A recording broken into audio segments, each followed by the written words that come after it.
I feel like I've grown a lot in the last year, not just in the ring, but mentally. The clarity, the confidence. I'm just having a good time. What's been the match where you feel like it's starting to click? Royal Rumble in Indianapolis. I had these nerves that felt different. You've been doing some stuff with LFG. Yeah. How did you get to be part of it? I love being a WAG. I think it's so fun. How did you and Anthony meet?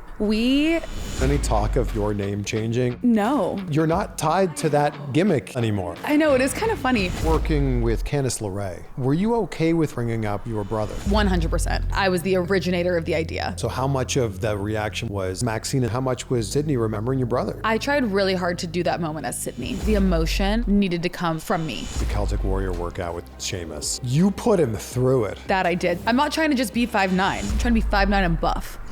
So good to see you. Good to see you. Last time I saw you, you were not engaged. I know. I'm a fiancé. So congratulations. Thank you. Look, let me see that thing. Yes. Huge. He did his big one. Wow. He left no crumbs.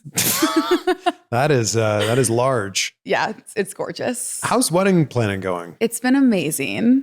That's not the answer I expected. I know. It's been a dream. But I was definitely one of those young girls dreaming of her wedding.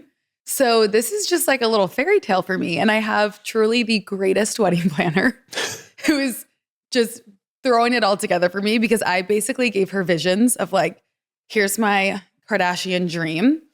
And that's not the budget we're going with. So let me know what we can achieve. Yeah, we're 3 months out.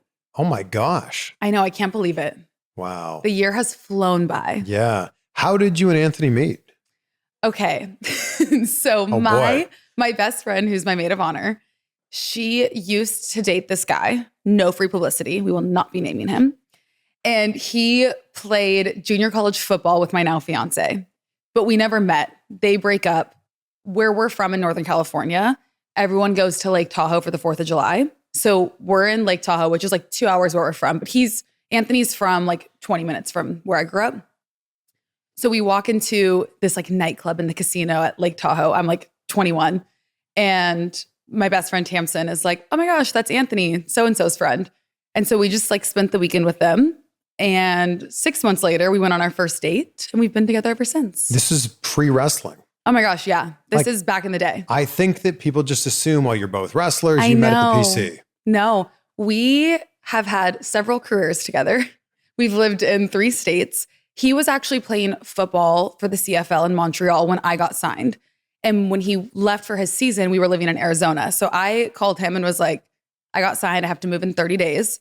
I'm packing all of our stuff and I'm moving us to Florida. So when your season's done, you'll be living in Florida. And he said, okay. And then how did he get signed by WWE? So the crazy part is that this was actually always his dream. He is a childhood fan. His dad is a diehard fan. So he always knew he wanted to do this. But when I was doing it, he wasn't ready to give up football. So when I got signed and he kind of saw me go through my journey and he was kind of done with the football race, he wanted to get a tryout. And I was nervous about me being like going to like Coach Bloom or someone and trying to get him a tryout, because I don't know. I wasn't sure if that would hurt him or help him.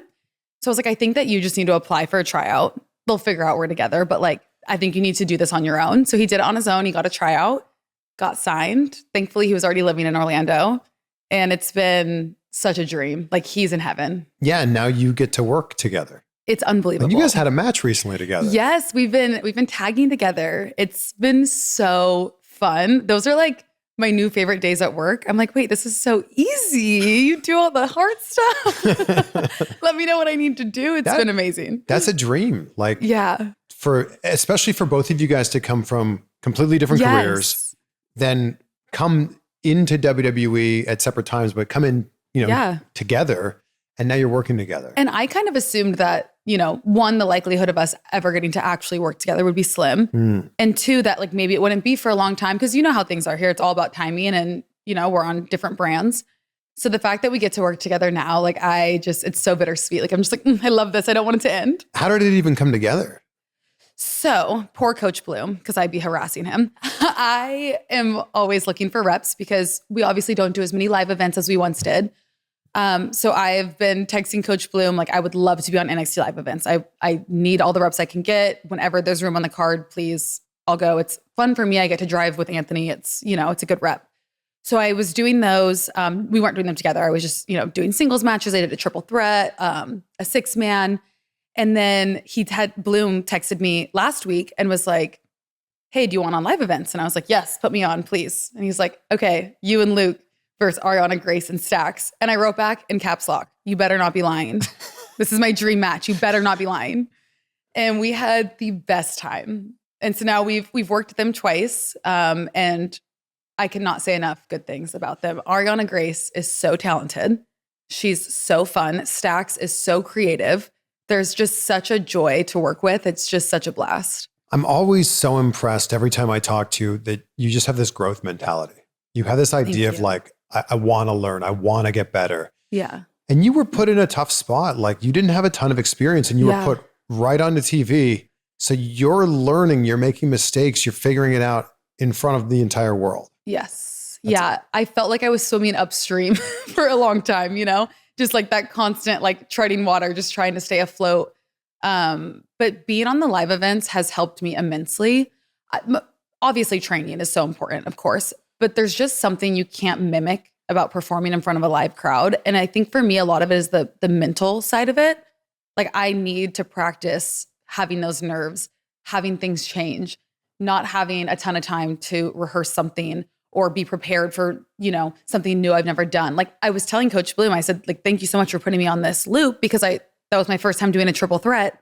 And I'm so grateful that I got to do my first triple threat on a live event instead of on Monday Night Raw. As cool as it is to have those first experiences on Raw, there's just so much you don't know until you're in it. So I'm just so grateful that I'm getting to kind of check off that checklist on live events. Yeah, because you making your debut in WWE happened quick. Yeah. Yeah, my first match was on Monday Night Raw. Wild. Yeah. Your first match ever. Yeah. Yeah, that's crazy. But from you just being signed to WWE to kind of figuring things out to them going, we've got this idea for you. Yeah. That was pretty quick. Yes. Yeah. How did that come together? So I started in October. I did the SummerSlam tryout. We reported, I think we actually started training in the ring in October. I got injured in June and then called up a few weeks later. So I think that's kind of part of the misconception is that first year that I was up, I wasn't training because I wasn't cleared. My ankle was fractured for another 8 months. So when I was with the Maximum Male Models, I was also working on this injury. And so I was on the road. So it really wasn't until I was paired with Alpha Academy that I really got to get back to a regular training schedule where I was finally cleared and we were getting to do, more in-ring work. Are you still related to LA Knight? So if you were related to Max Dupri, that is my brother. Okay. And you know what's insane? I have a huge match on Monday versus Becky Lynch. And do you think my brother has called me to offer any advice or train me? No, he has not. And our mother is worried about him. He's out here living by a new name. It's crazy. It's a whole thing. If he would like to show up to a family reunion, we would be so happy to welcome him with open arms. So LA Knight is still part of the Dupri family. He thinks he's not, but he is. If you're a Dupri once, you're a Dupri for life.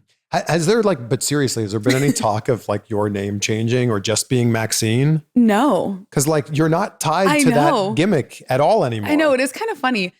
But no, I haven't heard anything. Interesting. Yeah. You could just be your real name at some point in time. I don't know. I'm Maxxine.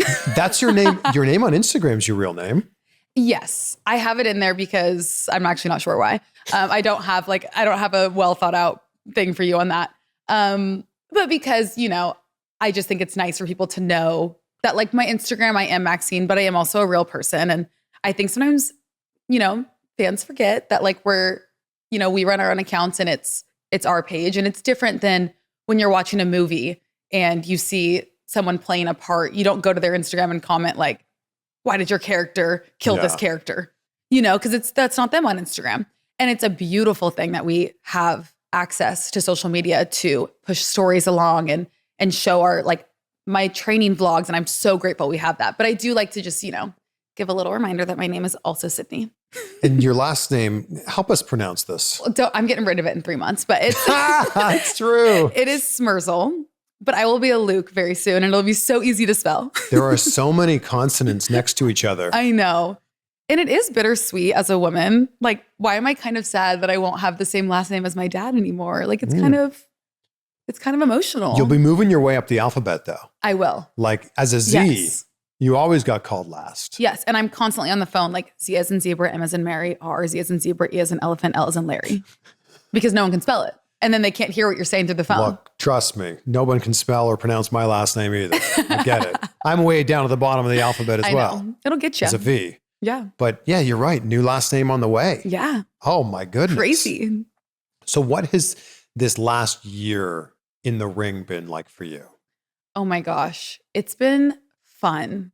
And I feel like I can say that for the first time, like wholeheartedly. Like, I feel like I said, I was really swimming upstream, just trying to survive, for quite some time. And this past year, I'm at the Performance Center, but I also train at Flatbacks under Sean Spears and Tyler Breeze. I also train with Natalia and TJ in the dungeon.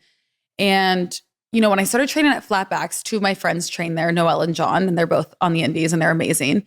And it was like the first time that I was really like goofing around. Like, we do a match, but like you're just taking funny moves and you're selling things funny. And it's just kind of just having fun. And it kind of changed my perspective a little bit because I think sometimes when you're in this fight or flight, like you don't want to make any mistakes, even in practice, right? Like I'm constantly trying to prove myself. I don't want anyone to think that I'm not deserving of the spot I'm in. And there's so much talent at the Performance Center. So just, I'm in my own head, like, oh my gosh, like they could do this, they could do that move better than I could. Like, and it just, you kind of get in your own head. So it just became kind of a safe place for me to just really have fun. And then when I go and train at the dungeon, I get so many tools for TV that is unbelievable. Natty and TJ are two of the smartest, most creative, most giving people. That little sanctuary they have, I have learned so much. And it's just like things that are so applicable to my career right now that it makes such a difference in my matches. And I think that's why this past year, my progress has been, maybe more than it was the year prior. Well, you've had more matches too. Yes. That might be part of it. Yeah. Do you feel like you were ready when you first started? Oh my God, no. Not even close. I'm grateful. It was an amazing opportunity and a story that I, will forever love to tell. I think that I am someone that does well in like sink or swim scenarios. Like I'm a performer. I will push through like no matter what happens. But was I ready? I mean, I don't know if I ever would say that I was ready, but like, it was a tricky scenario to be in for sure. I'm sure at that time you felt ready and you felt like, of course, throw whatever you're going to throw at me and I can make it work. Yeah, that's definitely what I said. But in my brain, I was like, time to go pray in the corner and hope that I make it through these 4 minutes. In hindsight, it's probably easy to look back and go, how did I think I was able to do this? Oh yeah. And like that first match I had with Valhalla, I don't even remember it. I completely blacked out. I have no memory. At all? No. I remember the first like cutoff. I don't remember anything else. And I remember I remember going up for the crossbody. I remember like seriously nothing. I could not tell you. Have you watched it back? When it first happened, I did. And there's just, sometimes you don't need to make yourself cringe that hard. Sometimes you need to sleep at night. It's not that bad. No, and I think for what my character was, it was amazing, right? Like it was my first match. I think for what it was on paper, like, yes, it was entertaining. It was fun. It was my character, but I also wasn't playing a character. It was my first match. I was that naive. I was that excited and nervous. And I think all of that shows, which is what makes it so beautiful. However, I'm also looking at it like, oh, my Lanta. What's been the match where you feel like, okay, it's starting to click for me now? For me, it was Royal Rumble in Indianapolis. That was like one of the first times where even just going out, I'm always going to be nervous, of course, but it wasn't debilitating. You know what I mean? Like I was like, okay, I'm still excited for this. And I had these nerves that felt different than the previous nerves that I had. And it was, I guess it was nerves that weren't filled with doubt, right? It was nerves that were filled with excitement. So I was just so happy. And then I went out there and I felt like I performed to the best of my ability. My dad flew in for that show, which was so fun. And he got to be there live. And it just was one of those days that was just a perfect storm for me. Like I just was like, that was a great day. I loved my gear. I loved my hair and makeup. I loved my performance. and the previous Royal Rumble is one that I'm not proud of. So I think I always had this like feeling in my head where I was just like, oh, every time someone says the word Rumble, I'm like, oh no, I don't want to think about it. Please, no, don't make me watch it back. Oh. Why aren't you proud of the first Rumble you were in? I just didn't feel like I performed the best that I could. And those matches are hard. There's so many women in the ring. There's like so many moving parts. Yeah. But everybody has to hit their cues with certain people at certain times. Exactly. But I came back knowing like that was not a good performance for me. Like I just wasn't. I'm so sorry. What an awful feeling that must be. I just wasn't like, and then I opened Twitter and that was a rookie mistake. Do you spend any time on Twitter now? I don't. I am off the X. I'm only on the X if like, Natty will send me something to repost or whatever, then I'll open it and do that. But no, I think that I've gotten to a place where, I think it's a beautiful thing. Like people can share their opinions and I get it. I'm choosing to put myself out there and I'm choosing to play a character and to be on screen. And that's open to opinion 1000%. But just like to protect my own well-being, I don't think I need to believe the hype or the negative. Yeah. What's your relationship like with criticism? Because some of it's fair. Yeah. And then a big bunch of it is just being mean. Yeah. I think, just know that like I'm always criticizing myself more than anyone else is. Like I recognize all of it. I promise you. Yeah. But I also think it's so great to like hear the praise and hear that people like feel something with you. But at the same time, like that can all change in the blink of an eye. And at the end of the day, I'm playing a character and I love that character makes them feel something good or bad. If they feel something, then I've done my job. Mm. So I think the criticism I take is from people that I really admire and look up to and who I know are coming from a place of love and want to see me shine and grow. And I have lots of those people in my life that I get to go to, which is so cool. Yeah. So I just try not to fish for any of it online. That reminds me so much of this quote that I love. Never take criticism from someone you wouldn't take advice from. Exactly. Yes. And it's so powerful. Yes. And on the flip side too, I also believe like I don't need to believe a ton of hype. Like there's still room for me to grow and there's still so much more for me to do. So it's on either way, I don't really need to be reading it in that platform. I know that you looked up to the Bellas so much.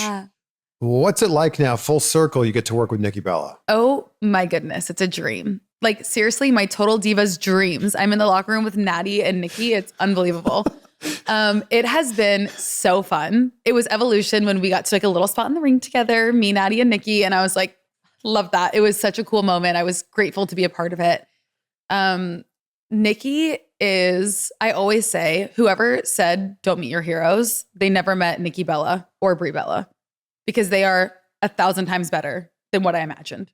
They are the most wholesome, down-to-earth, kind, loving, beautiful humans you'll ever meet.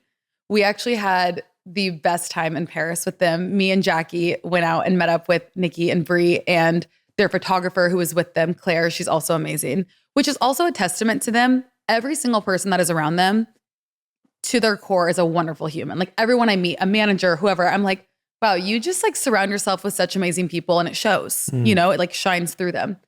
But that night I learned Brie is hilarious. Like if she needs a side gig, she should do comedy. I was like crying, laughing the whole time. I loved it. If we were to recast Total Divas, oh my gosh, using the current WWE roster, you're obviously going to be on the show, but who else is joining you? Okay, we have to have Chelsea, of course. For sure. We have to have Tiffany. We need Bianca. I'm tuning in already. Yes. We need Natty. Yeah, bring Natty back. I need Naomi, pregnant or not. I need her. She better be clocking in for this. Oh my gosh, we have so many good people. This is really hard. I think we're on to something here. I'm already going to watch this show. I also think Jackie and Kathy would be amazing. Sure. Like there's just so many people in our locker room. We need Roxanne. There's too many. I'm going to name the whole roster.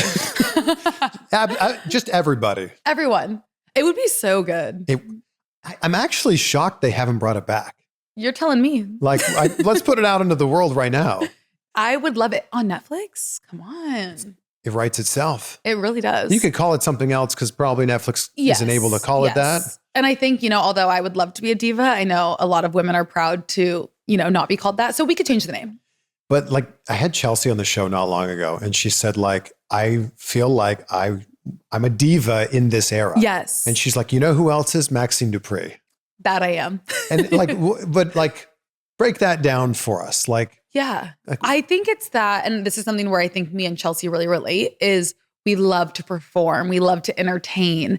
We love the new gear. We love coming up with different looks, hair and makeup and all those things. And I think even my moveset, resembles sometimes more of that era. Although I do think, working with Chad and Otis, I have taken bits of their amateur things, but to my core, I'm a diva at heart.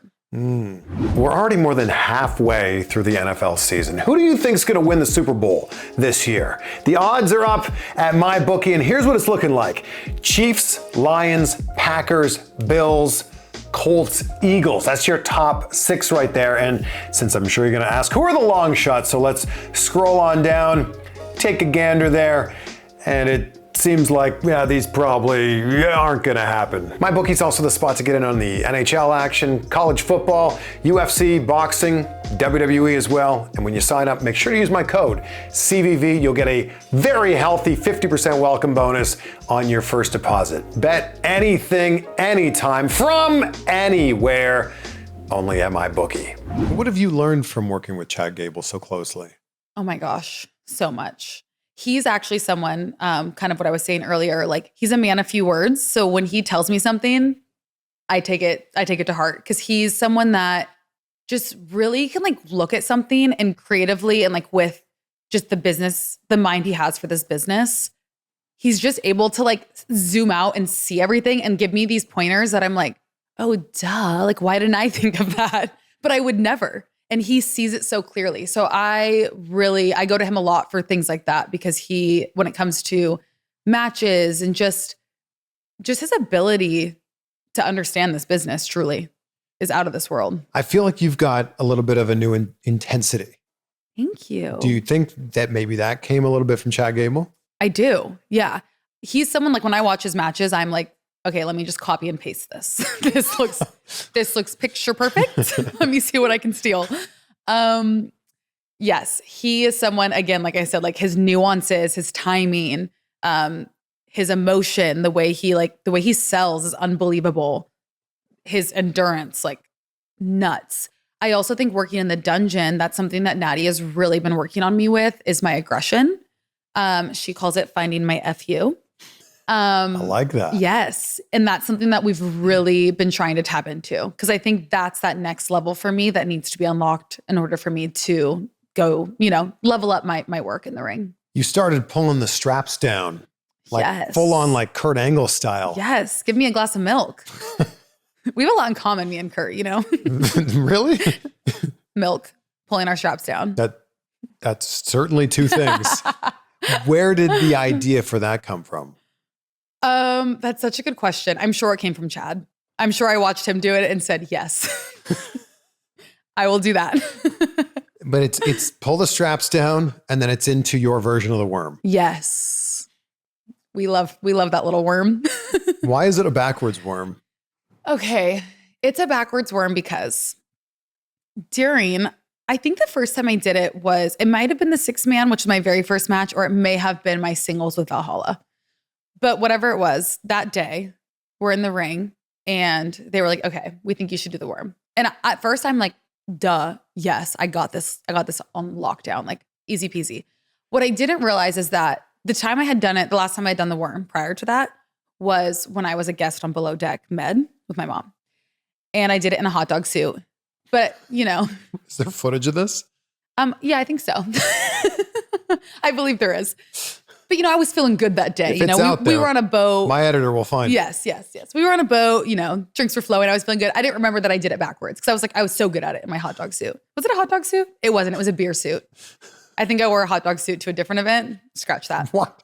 Yeah, I wore a hot dog suit to Chelsea Green's green card party. It was a beer suit. Clearly, I love to dress up. So I didn't remember that I did it backwards. Like, okay, I can do the worm. And I'm trying to do it forward. And, as we know, it was like a mechanical worm. I would like drop to my knees and that was my worm going forward. And it just got to a point where I was so embarrassed. Every time I watched it, I was like, this is horrific. And I know everyone says it's endearing. It's funny. It's part of your character. And I'm like, this is horrendous. Didn't Corey Graves have a little one-off line about it? Oh, for sure. Absolutely. Because it was crazy. And then I was like, I know I can do it backwards. But I think I was like, during that time, I was, again, just not comfortable with my character yet. So I didn't even feel like I was allowed to do it backwards. And I think I said to Chad one time, like, hey, like, do you think if I like cartwheel into it and do it backwards, like I'll get in trouble, or is that okay? Because like it's way better backwards. And he was like, do it. You're making it your own. Like, then I did it that way and it was so much easier and so much better. So it was not like an intentional, like, oh, I'm going to do this new unique worm. It's just that I truly cannot do it well forward. It's become your thing. Yes. It has become your thing. Yes. When you were working with Candice LeRae, yeah, I feel like things got really personal. Yes. Were you okay with where she went, bringing up your brother? Yes, 100%. It was that line I said I was the originator of the idea. So I said, you know, we had the layout of the match where she's going to yell at me and I'm going to, you know, walk out of the ring.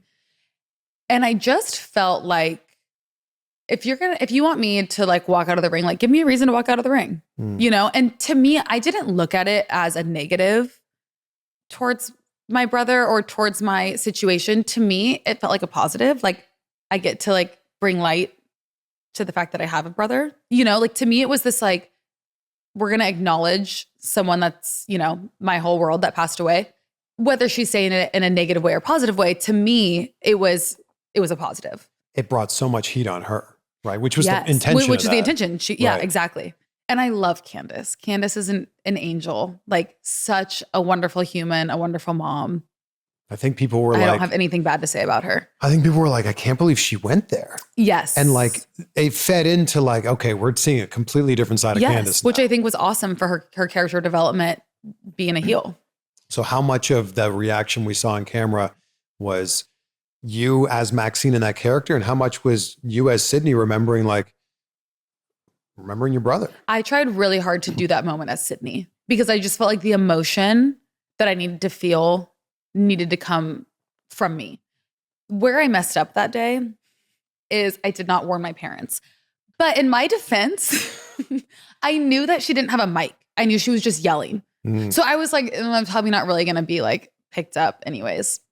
So I definitely should have warned my mom, but that's my bad. You live and you learn. Did like you got to the back and you were looking at your phone? Yeah, my mom was definitely like emotional about it. But again, she wasn't emotional that Candice said something. She just didn't know that was going to come up. But if I would have told her, she would feel the same way that I feel. Yeah. But you know, Mondays are crazy. You know, the day gets going, you're busy. I forgot to give her a warning. I can relate. You know, I lost my sister last year. Yeah. And I feel you. Like there's things in life. I'm reminded of her all the time. Yeah. And I'm sure it's the same case with you. Yeah. I know I saw a rainbow on my way over, and every time I see a rainbow, I'm just like, oh, I love it. I'm like, hi, Wyatt. I love that so much. Yeah. I'm sorry about your sister. It's awful. It's like a level of grief that you can't comprehend until you experience it. And it's funny because it's with you all the time. All the time. Right? Whether you feel it a lot today or not as much today.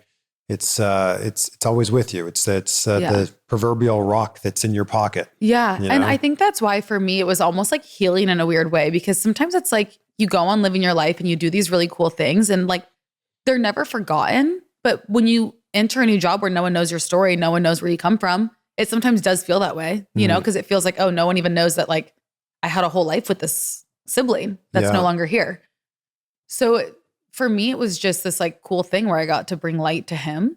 Yeah. I mean, you had many lives before WWE. Yeah. So like, let's get into some of that. We touched on it the last time you were on the show, but like you had an entire life as a cheerleader. Yeah. For multiple teams. Yes. So like, let's start there. Which teams and how did this come about? Okay. So when I was 16 years old, I signed with a dance agency in LA and I was living in Sacramento. So my mom, God bless her, would fly me to LA like every other week for like auditions and different dance jobs. And during that same time, I had gotten into ASU and I really wanted to do ASU dance team. And then my parents were like, you know, I wasn't the greatest student. So my dad's like, look, are you going to college or are you going to go to LA and dance? Like, you know, we'll support you either way, but like you kind of got to make a choice because like you can't go to college and then be flying or driving or flying to LA all the time and not doing well in classes. So I decided, you know what, I'm not going to go to college. I'm going to move to LA and pursue the entertainment life. And if I ever need to go back to college, I will. We haven't made it there yet, but you never know. It's always there. It's always there. Yeah. So I moved to LA, had my agent, I had a modeling agent, and I was working. But if you're familiar with that life, it's like you book one great job and it's like so exciting, but that's few and far between. Are there some things that we could find you in now that you did back then? You know, not that you could probably find because it was mainly modeling stuff, but like I modeled for Grubhub and Taco Bell and like just like random stuff. That was super fun for me. I'm sure we can find that stuff. I can send it to you. Like you've seen all the LA night lore, yes, right? Yes, my brother, booked and busy. He's in all kinds of strange things. No, he really is. Yeah. And you think he brought me to those auditions with him? No, he left his little sister at home. How rude is that? So then I was like, you know what? I think I want to do like a team so that I have something, you know, consistent. I can meet new friends, whatever. So the first team I did was actually arena football. And that was the LA Kiss band. They owned LA Kiss in the AFL in LA. So I danced on that team for a year. It was so much fun. Learned a lot. I was just like an 18-year-old little gal. But that director was like, we're dyeing your hair blonde. You need a smoky eye, a nude lip. Like she was like, we're done with this, you know, little girl from NorCal. You're going to be in LA now. So that was like a really cool, transformative year of my life. Then I made the Los Angeles Rams and cheered for them for 2 years, which was truly life-changing. Like the best organization you could ever work for. I like loved them. They treated us so well. Really just, they value their cheerleaders so much, which is rare sometimes in that industry. So that was really cool. I got to travel a lot with them. We had a game in London and, you know, I went to Mexico City with them, went to the Super Bowl in Atlanta. So it was just like a really pivotal time of my life filled with so many great friendships and a wonderful director. Then I was ready to get the heck out of LA and move to Arizona. However, I didn't actually know where I was moving. I just was like, I need to move on. So I didn't tell anyone. I flew and tried out for the Suns. And it was the 1 year, I think it was the 1 year anniversary of my brother passing. So I had gone home to NorCal. We did like an event, like celebration. Then the next morning I took like a 5 a.m. flight to Arizona and I did that tryout. But I just brought a backpack because I thought it was like a 1 day. And then if you make it to finals, you come back. So I'm there with my backpack. I make it through the first day. And they're like, okay, you're back here tomorrow at 9 a.m. Now I have nothing. I don't have socks. I don't have underwear. I don't have pajamas. I don't have an outfit. There was a girl there who had tried out for the Rams. We never met, but we knew of each other. So I go up to her and I'm like, hey, like how long are we here? Like, what's going on? What should I do? And so I get a hotel for that night, but she's like, okay, like if you make it through tomorrow and you're in finals, like just come stay at my house. So after I make it through finals, I then go move in with Kayla, who I just met. God bless her and her mom, who are amazing. Like they just took me in, took care of me. Anthony flew in with suitcases for me so that I could have clothes because we had 2 weeks of like finals training. Made the team. Me and Anthony moved to Scottsdale. Was on that team for 2 years, which was so much fun. So many of my best friends are there. And I just, those 2 years of life were like, I don't even know. It feels like a different era. Like it was just fun is the best way to describe it. And then I got signed and we moved to Orlando. Are there any similarities between being a cheerleader and what you did in that type of performance to what you're doing now in WWE? I think so. Obviously not the same, but a lot of just, again, I just love to perform. So just a lot of that performing to a large crowd where like, it's just stress that it doesn't matter if you're in the front line or the back line, like we're performing for the person at the top. And that's very similar to what we do, right? We're performing for everyone, not just for TV. Of course, I love a sparkly little outfit. That's always amazing. We love a full glam moment. You know, we did a lot of appearances. Like you're doing a lot of charity stuff and a lot of appearances. And it just really, I just learned a lot about like being organized, being on time, how to, you know, look presentable. Just a lot of those little things that you don't think about that you don't have to learn in a normal job that I do think really prepared me for this. Mm. You've had some big matches against some big opponents now. Yeah. You wrestled Rhea Ripley pretty early in your career. Yeah. Did you leave that match going, okay, I can hang? Oh, absolutely not. I left that match like I love that match. That match is probably how I felt like after the first Royal Rumble. I was so excited to be working with Rhea. You know, she's incredible. She's so kind. She's so giving in our sport. I was so nervous and I just, again, felt like I did not perform to the best of my ability.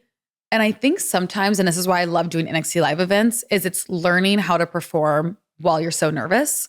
Because I think like that's where the timing in the ring feels off for me, is when I'm too nervous. And I feel like that was a large part of like my mistakes in that match. I came back from that match like pretty upset just with myself, because I just felt like I did her an injustice, felt like I did myself an injustice. That was like the moment that I was like, okay, I've like got to go back to the drawing board and like really like, I got to train differently. I got to do things differently, because what I'm doing isn't translating to my matches on TV, if that makes sense. Yeah. And like, thank God for Chad that day, because he was there like helping me. And afterwards, like I was upset like with how I had done. And he was just such a great source to be like, it's okay. We're going to grow from here. This is like, we're just going to build. It's fine. Which I needed. Like I needed that. So she's someone I would love to work again for a personal redemption. And I know from the outside, it's like, oh, it's fine. It was okay. Not your greatest match, but whatever. But like when you're experiencing it, it feels like the whole world is like on your chest. You're like, oh, why did I not do that to the best that I know I could? Is there like a fundamental thing now in the ring that you wish someone had told you when you started? Everyone said this to me when I started, and it's like the most frustrating advice, but it's so true. It's just reps. It's just the comfortability. And like me and Otis talk about this a lot. Otis is so good at feeling the crowd. And like, if you watch him in the ring, like he's moving off of like what the crowd feeds him. And I feel like that's something I've really learned from him, and that I feel like I can do well now, is just like that reaction to what's happening around you and being really in the moment. Where when I first started, I was just so like scared about messing up that I'm just so focused on like, okay, what am I doing next? What's happening here? What do I do? Where now I feel like it's like, oh, I'll be fine. I know what to do. I've always heard people say, slow down. Like, yes. And when you think you're going slow enough, you're still not going slow enough. Yes. Yeah. Take those moments. Yeah. Yeah. How did you feel in your match with Becky Lynch? Yeah. Individually, I was like happy. I was like, yes, like I'm feeling like I'm, applying what I'm working on. Of course, there's still things I watch back and I'm like, oop. That's a big match though. Yeah. Intercontinental Championship. Yeah, it's my first title match. Yeah. And I was really excited to work Becky to like feel her timing in the ring. And of course, like she's one, if you want to meet your hero, don't meet Becky Lynch, obviously.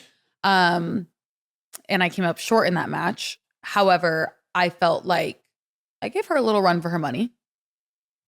And I'm facing her again on Monday, which I'm very excited for. I'm feeling like since that match, we've been in the dungeon working on a lot of things that needed to be, adjusted since then. And having Natty and TJ in there with me, just like really fine tuning, filming things, watching it back, seeing like what needs to be adjusted has been really, really important to my growth. I feel like your wrestling in the ring leveled up really quickly. Like I remember watching a match where like out of nowhere, you pull out a step up enziguri and I was like, whoa, look at this. Thank you. How did the growth in the ring happen so quickly? I really do feel like it shifted when I expanded my training. I think like it's easy to like everyone, how do I phrase this? Everyone on main roster, right? Like a lot of them have wrestled on the indies or they've all trained at different places. So everyone does things differently. So I think getting to learn from different people and like taking it all in allows you to be well-rounded. Yeah. So I think that's what I needed. Like I just needed I needed to learn from different people, different coaches, be in the dungeon, be at Flatbacks, be at the Performance Center, do NXT live events with girls I've never worked with before that I've never locked up with, and really just start like figuring out all those in-betweens. Because I think it's the little things that helped me level up more than just like I know like watching from the outside, it seems like, oh, wow, okay, a new move, she's leveled up. But I think for the actual performance, it's all those little in-betweens that I really am still fine-tuning, but really needed to work on. Yeah, I've heard, it's such a great quote. I've heard pro wrestling is what happens in between the moves. Yes. And it's so true, right? Because in between the suplexes and the DDTs and the headlocks and everything is making the crowd feel something. Yes. And Miz said that to me early on. And that was something I was like, yes, it is those in-betweens. But and this is where I've made mistakes too, is it's not like planning the in-between. it's feeling. And that's that like Otis character, right? Like where it's like, oh, I feel him, feel them. And like his reaction is a direct correlation to what he's feeling. And that's why he's so good and so fun to watch. This episode is brought to you by Blue Chew. Does it work? Well, find out for yourself. They're making it so easy. Your first month is free when you use the code CVV at BlueChew.com. Just sign up there at BlueChew.com, consult with one of their licensed medical providers, and once you're approved, you'll receive your prescription within days. Blue Chew tablets are made in the USA and prepared and shipped directly to your door. The best part is this is all done online. That means no visits to the doctor's office, no awkward conversations, and no waiting in line at the pharmacy. They say there's nothing sexier than confidence. Well, Blue Chew gives you the confidence where it really counts. Make life easier by getting harder. And discover your options at BlueChew.com. Like I said, they've got a special deal going on right now for anybody watching this. Try your first month of Blue Chew for free with the code CVV. You just have to pay $5 for shipping. That's code CVV. Visit BlueChew.com for more details and all of the important safety information. And a big thank you to Blue Chew for sponsoring the show. Who do you typically travel with? So currently, me and Roxanne are travel buddies, which has been so much fun. We always find a good little coffee shop. Tozawa is usually on my flight. So if I'm stranded, he always takes me in. You know, sometimes I like forget to book a car and there's none left. And I'm like, Tozawa. And he's the best. He always takes care of me, which is so fun. And then if I'm with Otis, which he flies in from Minnesota, obviously. So we're never on the same flights, but sometimes we'll be like at the airport leaving together. Yeah. That's always fun too. Like we had an appearance a few weeks ago and we had like 2 hours at the airport. So, you know, we sat down, we had a nice steak dinner. It was great. I'm picturing a meal with Otis and I'm picturing him going, one of everything, you know, like. Yeah, you know, pretty much. We did get a lot. We did get this shrimp that had the craziest horseradish on it. We both were like dying at the table. Like, hopefully there's no footage of that because it was a sight to see. What's something about Otis that people might not see on TV? Oh, it's a good question. You know, there's so much, but I think what we were talking about before we started recording, he really has like the biggest heart. Giant heart. Like he loves his people and he's so fiercely loyal to the people that he loves. Like he is just ride or die for those around him. And I think like to an extent, yes, we see that on TV. We see that he's a big teddy bear and that we love him, but like that's not a facade. That's not a character. That's who he is to his core. You've been doing some stuff with LFG now. Yeah. So like it's you and it's Anthony. Anthony's now with Michelle McCool. It's really Anthony's show and I'm the sidekick. I'm the wag, which I love. I love being in my wag era. But like, how did you get to be part of it? Because you could just be like, no, I'm already doing this thing on the main roster.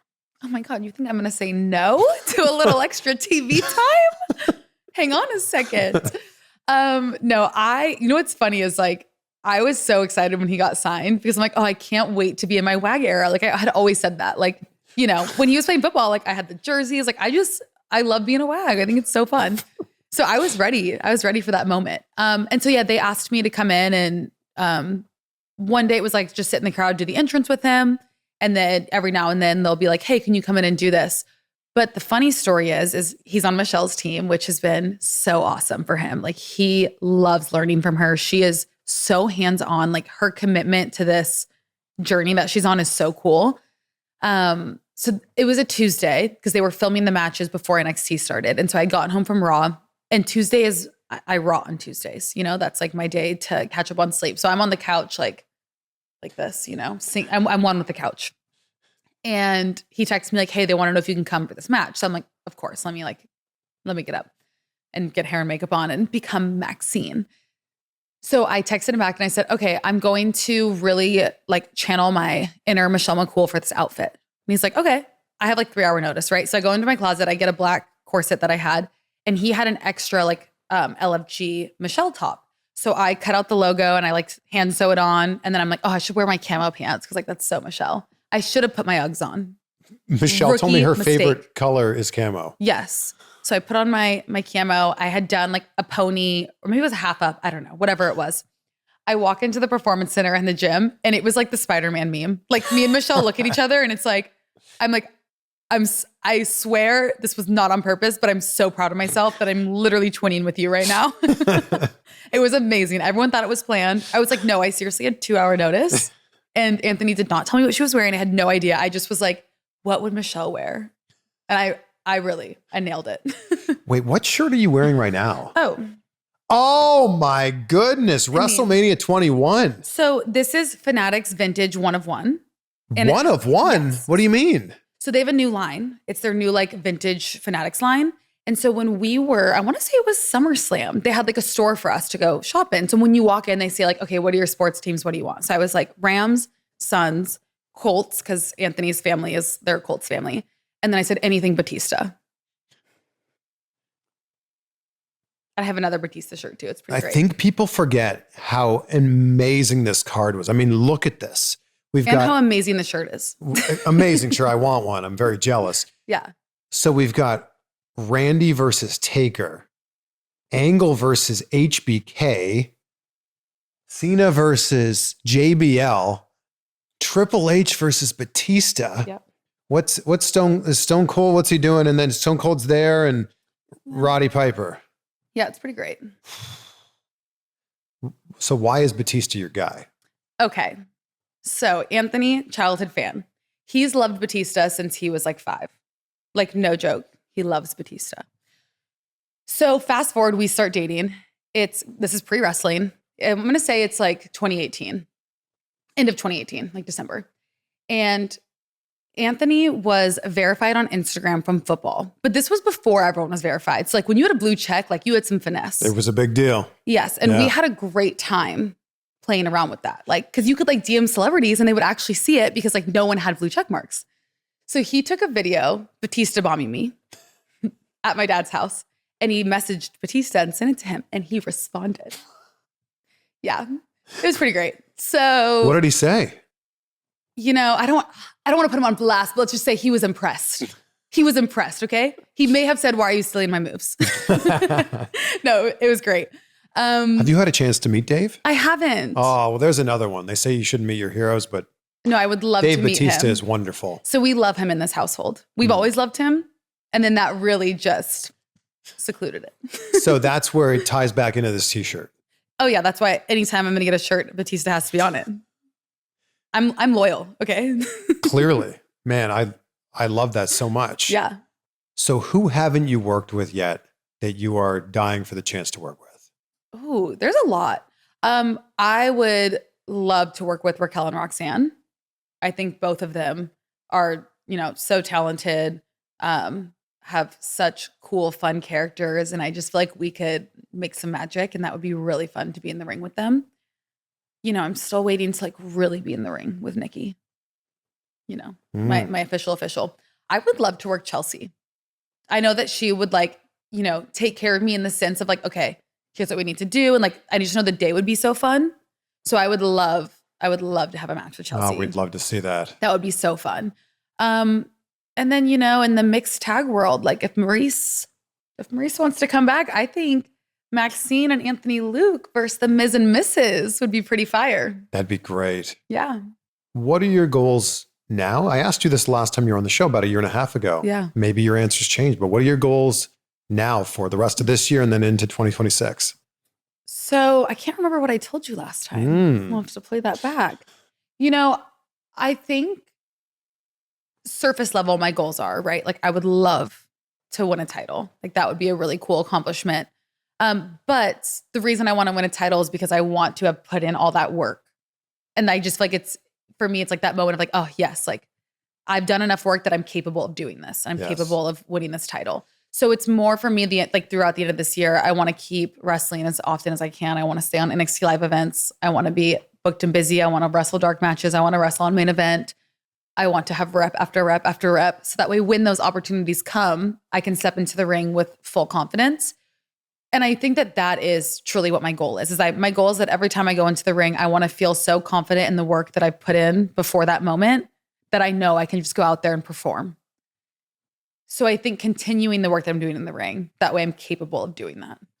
I feel like you look like you're having so much fun out there. Thank you. I am. like when you're dancing after a match, like it just looks like you're just having a blast. There was one time, and I don't know like where this dancing started. Like we just started, it's like Otis will start doing something, so then I start doing it, and Tozawa's doing it.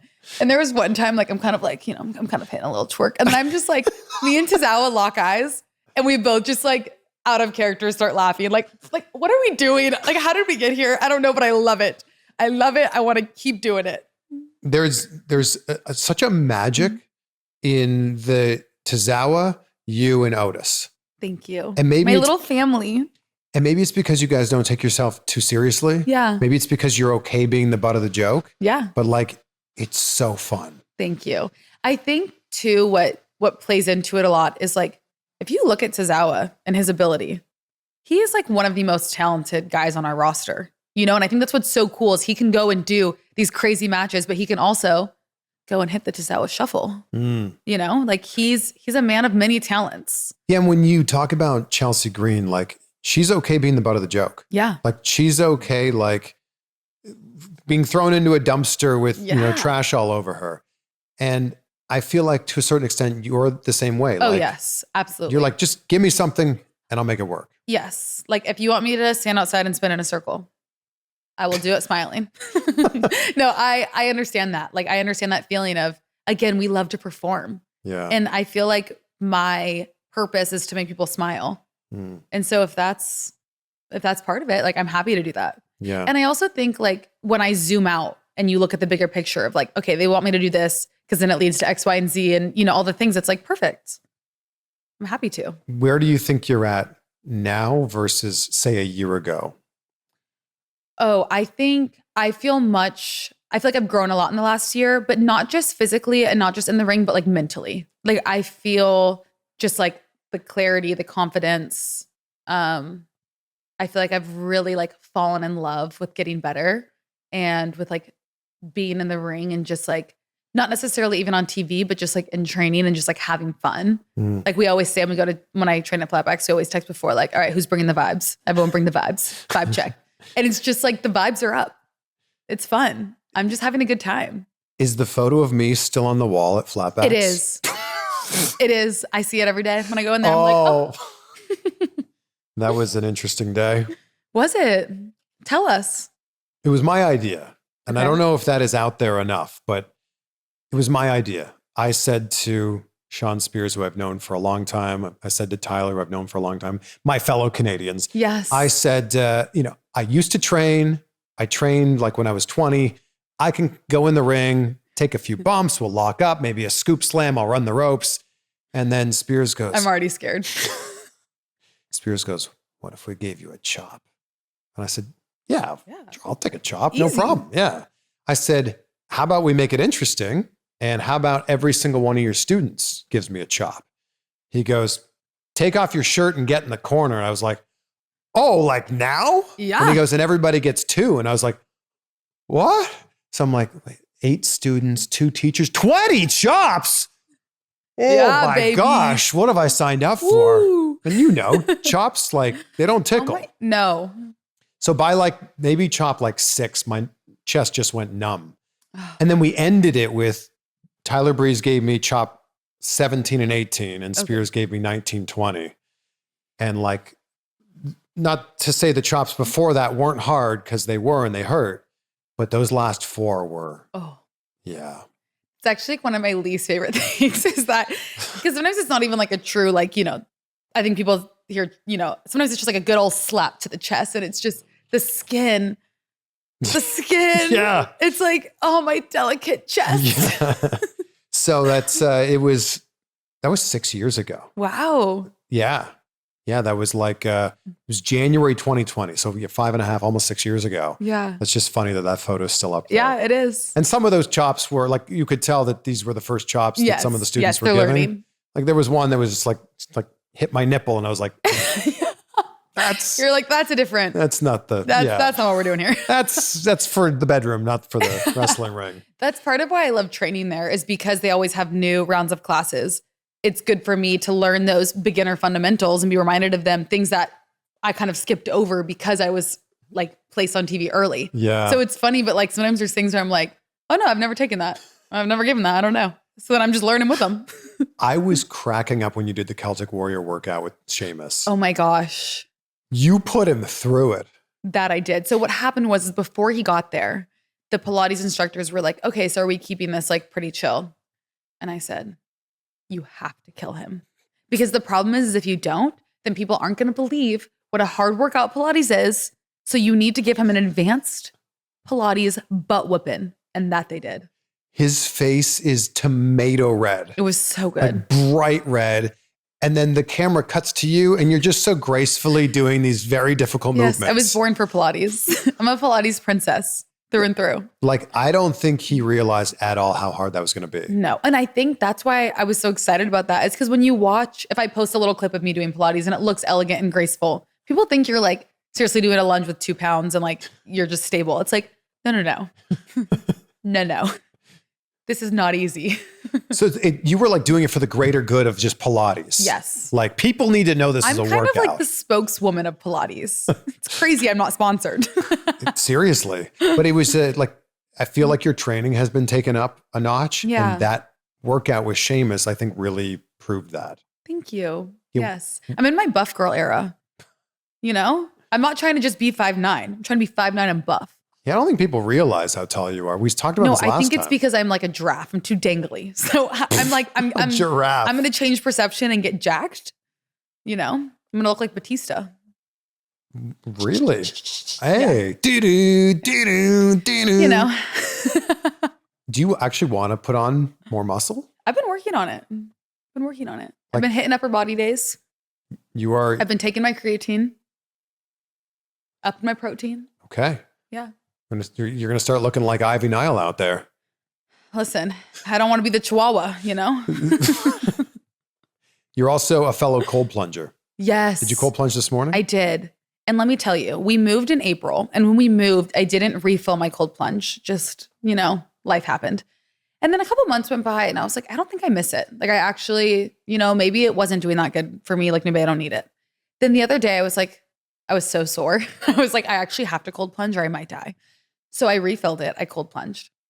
That morning, then I go to my leg day, had the best workout I've had in so long because like your endorphins are up, your energy is up. I wear the Oura ring. I've been wearing it for 2 years. Another thing I copied from Chad Gable. Poor guy's going to be like, stop copying me. My resting heart rate is lower when I'm cold plunging. It's like, interesting. Yes, it's like 4 numbers lower. So my recovery is better because of that. Wow. I'm a fan. So I'm a cold plunger as well. I wear the Whoop. So I'm, tracking things as well. I heard that cold plunging actually like raises your heart rate because your internal body's trying to warm up. So I think in the moment, yes. But then when you go to sleep that night, if you look at your resting heart rate when you're sleeping, which is when your recovery happens. What's your resting heart rate? 48 this morning. Oh my gosh. Yes, but normally it's 54. And then now that I'm cold plunging again, I'm back down. That's around, I'm at like 53. Yeah, no, cold plunging takes mine down. My wife's is 39. So low that like. What is she, Michael Phelps? It's so low they think that like she's like in a coma or like not with us anymore. Oh my God, poor girl. She's just a super athlete, I guess. Wow. Is she an athlete? She'll say no, but then I see her in the gym and I'm like. And you're like, this makes sense. Yes. The math is mathing. Yeah, it makes a lot of sense. Yeah, your training seems to be dialed in, all of it. Thank you. Yeah. It is. It's been good. It's been fun. It's been a heck of a year. Yes. Personally and professionally. Yeah. When, I don't know if you want to put it out there, but is your wedding in this calendar year? It's just barely New Year's Eve. Oh, okay. New Year's Eve. Yeah, all we're right. doing a New Year's Eve wedding. Wow. Why? I know. What's the reasoning? We didn't want to miss work. It's a Wednesday. I bet the wedding venues are real cheap on a Wednesday. You would think, except for it's New Year's Eve. Oh, that's right. And then I also felt like all my family would have, time off from work and that kind of stuff. So it just kind of makes it a fun celebration. Free fireworks. That's true. I feel like New Year's Eve is the best and worst for planning because like you want it to be special. You want to do something. And then you're like, well, now it needs to live up to this expectation. So the fact that you're having a wedding, you've just taken care of everybody's New Year's Eve plans. I took care of everyone's plans. So I'm sure they're thanking you. Yes. Is Natty going to your wedding? I think so. We were actually just talking that her mom's wedding anniversary is December 31st as well. That was her parents' wedding anniversary. Oh, I love that. So they typically spend it together. But I was like, oh, I'm honored to have the same wedding anniversary as your mom. And I am honored to have the same birthday as you. Yes. May 19th. May 19th. And also, do you know what day it is today? It's Taylor Swift's new album. That's not what I was talking about, but yes, it is. And I've already listened top to bottom twice. 10 out of 10. 10-3. Say it though. October 3rd? Yeah. Oh my God, it's October 3rd. Do you watch Mean Girls? Oh, wow. He turned around and told me it was October 3rd. Yeah. What's that? What's his name? Such a good question. Yeah, come on. Such a good question. It's on the tip of my tongue. Me too. I didn't prepare for this part of the joke. No, I didn't prepare for this part of the interview. Hold on. It is, because it's Mean Girls Day. Yep. It is Aaron Samuels. Yes. Jonathan Bennett, the wonderful actor. So good. Aaron Samuels. It's October 3rd. It's October 3rd. Yes. I love that. Great to see you. So good to see you. Thank you for having me on. These are always my favorite conversations. You're the best. I will end this with this. I asked you this last time. Maybe your answers have changed, but gratitude's such an important part of my life, important part of my everyday. So what are 3 things in your life you're grateful for right now? Okay, 3 things. One, since we're on the topic, I am very grateful to be marrying my best friend this year. I'm so excited. Love that. 2, I'm very grateful for my mental clarity and calmness that I feel like I have in this stage of life. I'm just like feeling very present. And that's a feeling that I really value and love. And I'm very grateful for Natty. She has like really just opened her arms to me, welcomed me to the dungeon. Today we're actually in her home. But she is someone that like is just constantly giving towards me, constantly there for me. When I'm at TV, even if she's not there, she's texting me like, what's going on? What can I help with? Here's advice if you need it. I'm very, very grateful to have her guidance. Natty's the best. She is. She's also like the nicest human you'll ever meet. It's insane. Yeah. You can be number 2. Thank you. Great to see you. So good to see you. Thank you.